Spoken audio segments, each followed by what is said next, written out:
सुनेत्रा काकींना एक मत हीच दादांना श्रद्धांजली. रोहित पवारांचं बारामतीकरांना हे भावनिक आवाहन आहे.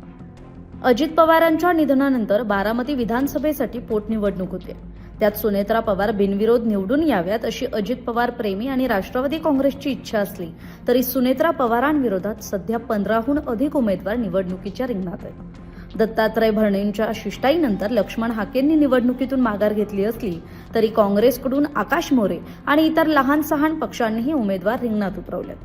असं असताना आपल्या सुनेत्रा काकींना बिनविरोध निवडून देण्यासाठी सुनेत्रा पवारांचे पुतणे आणि कर्जत जामखेडचे आमदार रोहित पवार यांनी एक्स या सोशल मीडिया प्लॅटफॉर्मवरून बारामतीकरांना भावनिक आवाहन केलंय.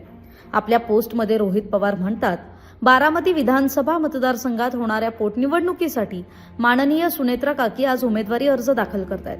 ही निवडणूक बिनविरोध व्हावी अशी आमच्या सर्वांची इच्छा आहे. त्यामुळे उमेदवारी अर्ज भरणाऱ्या इतरांना आणि त्यांच्या पक्षालाही ही निवडणूक बिनविरोध करण्याची आमची विनंती आहे आणि ते मान्य करतील असा विश्वासही आहे. परंतु तसं झालं नाही तर आजही अजितदादाच ही निवडणूक लढवत आहेत असं समजून बारामतीकरांनी सुनेत्रा काकींना विक्रमी मताधिक्यानं निवडून द्यावं असं आवाहन करतो. तुमचं एक मत हीच अजितदादांना खऱ्या अर्थानं श्रद्धांजली ठरेल. त्यामुळे आता रोहित पवारांनी हे भावनिक आवाहन केलंय.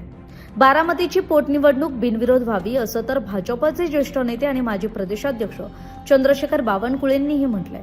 त्यामुळे आता रोहित पवारांच्या आवाहनानंतर विरोधी उमेदवार आपला अर्ज माघार घेतात की पुढे काही पावलं उचलतात आणि ही निवडणूक बिनविरोध होते का हे पाहणं महत्त्वाचं असेल. तरी आपल्याला याविषयी काय वाटतं, आपली मतं कमेंट करून जरूर सांगा.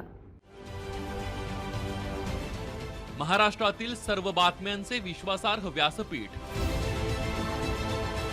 सकाळच्या सर्व सोशल मीडिया प्लॅटफॉर्मला लाईक, फॉलो आणि सबस्क्राईब करा. तसंच सर्व नोटिफिकेशनसाठी बेल आयकॉन प्रेस करायला विसरू नका.